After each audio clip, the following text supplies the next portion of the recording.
of the African diaspora. I'm your anchor, Ochanda, daily bringing you the top stories from Africa and the Caribbean. Let's take a look at today's news on Monday, October 2nd, 2023. We go to Congo, where fighting has resumed after a long ceasefire. Fighting erupted on Sunday, October 1st in eastern DRC in the province of North Kivu between the country's national military and the rebel group known as M23. The two parties that held a ceasefire since November of last year accused each other of starting the fire exchange on Sunday afternoon. The spokesperson for the North Kivu governor's office had accused the rebels of seeking to reoccupy positions that they had earlier vacated. But the spokesperson for M23 had stated that this was initiated by the national military, declared by the president of the country, Felix Tshisekedi, in his speech at the United Nations General Assembly back in September. In the speech, they stated that he had ruled out any possibility of peace talks with the rebels. The M23 group condemned President Tshisekedi's decision to engage in war after many calls worldwide for a peaceful settlement of the ongoing conflict. Congolese officials earlier warned of a renewed offensive against the rebels. Reports say that the Congolese National Army acquired new military equipment in preparation for that offensive. The M23 rebel group resurfaced back in November of 2021 after a decade. The group, which denounced the persecution of Congolese Tutsi communities at the hands of militias, accused the capital of Kinshasa of ignoring previous peace agreements. The peace agreements called the Nairobi and the Luanda peace agreements, which have been running since 2022, supported non-military resolution of the conflict. In December of last year, the M23 rebels embarked on a withdrawal from their positions, handing over the control to the East African Community Regional Force. The rebels accused DRC government of ignoring calls by the international community for a peaceful end to the conflict. Those in Congo, let us know your thoughts. Let us know if you are in the area of North Kivu or the surrounding areas. We want to hear directly from you. Let's go to Madagascar, where the president of the country has denounced the crises. The president of Madagascar, Andry Rajoelina, denounced Sunday evening that the actions of 11 opposition candidates were created from scratch. Next month, the Malagasy people go to the polls on November 9th to choose their president and governors. The Malagasy opposition denounced on September 12th that there was an institutional coup d'etat orchestrated by the camp of the president after the prime minister, a close friend of the head of state, was responsible for acting in the interim of the election period. The president stated that there is no crisis in Madagascar. It is a crisis created from scratch. If the candidates loved the homeland, they would not act in like this manner, especially with the run-up to this election. 13 candidates are running for the presidential election on November 9th, including the incumbent, Mr. Rajoelina. He became president back in 2009 following a mutiny that ousted the former president.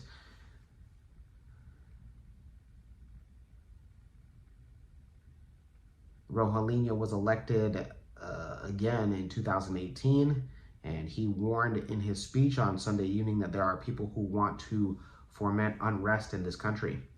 He also added that there are people who want to burn down infrastructure, including City Hall, and we don't accept that. I call on the population to protect common property and to not accept the unrest that people want to foment in this country.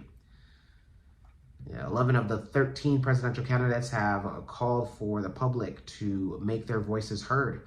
Monday morning, today, there was political protests on the big island of Madagascar.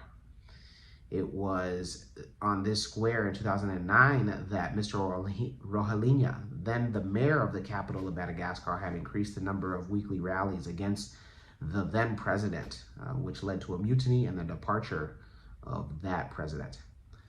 Those in Madagascar, let us know your thoughts. Let us know if, in fact, you feel that things are being blown out of proportion, or if they are, in fact, the feelings of the public. Let's go to the Caribbean. And there we go to Dominica, where they swear in the first female president today. History has been created today as Sylvanie Burton became the first woman and the first of the indigenous population to be sworn in as the president of Dominica. Burton had taken her oath of office during a ceremony at the State House Conference Center. At this time, it is my distinct honor and privilege to invite Her Excellency Sylvanie Burton, DAH, to address you as President of the Commonwealth of Dominica.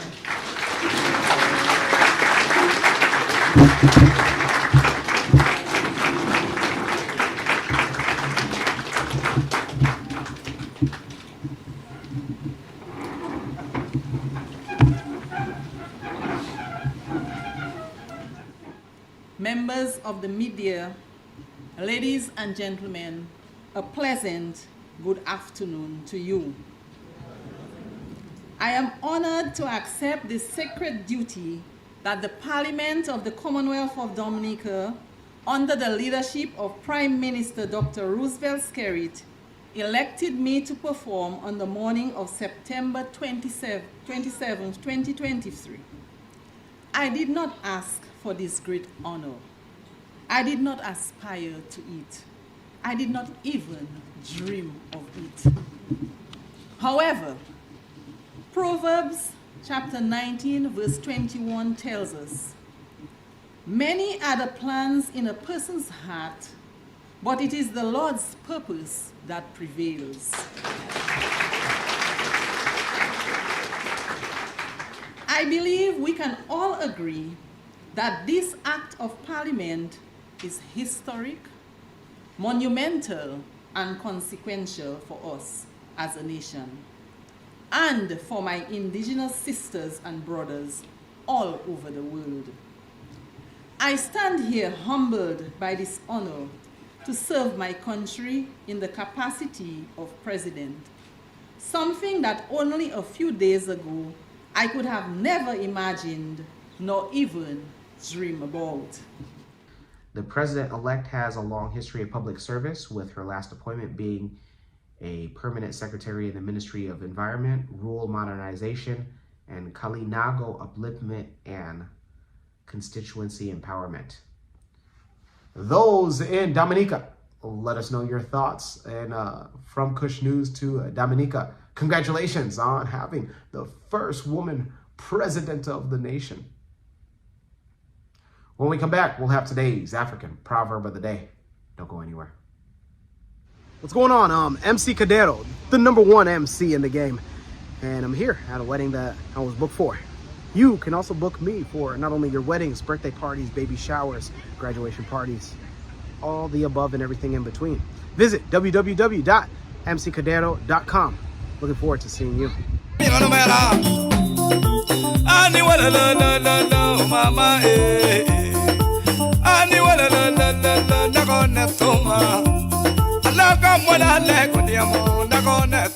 Welcome back. Let's take a look at today's African proverb of the day. And it comes to us from Ghana. What's going on, Ghana? The Gold Coast, right? Formerly Akan Kingdom, Ashanti Kingdom. And it reads, "So many little things makes a man love a woman in a big way." Once again, so many little things makes a man love a woman in a big way. Ghanaian proverb. Yes, sir. Yeah. We love you, ladies. Love you guys. And it just comes to mind. I'm not an expert in love, but I expect to know a lot about the topic. And one of the things as men that we love about y'all women is just who you are. Continue to be who you are. That's it. Continue to be who you are. Continue to just be flawless in the way that you guys present yourself. Be intelligent. Be soft. To being patient. Oh my God, we love you guys. Ooh, ladies, what's going on? To the lady listeners and viewers of Kush News, We love you. I love you.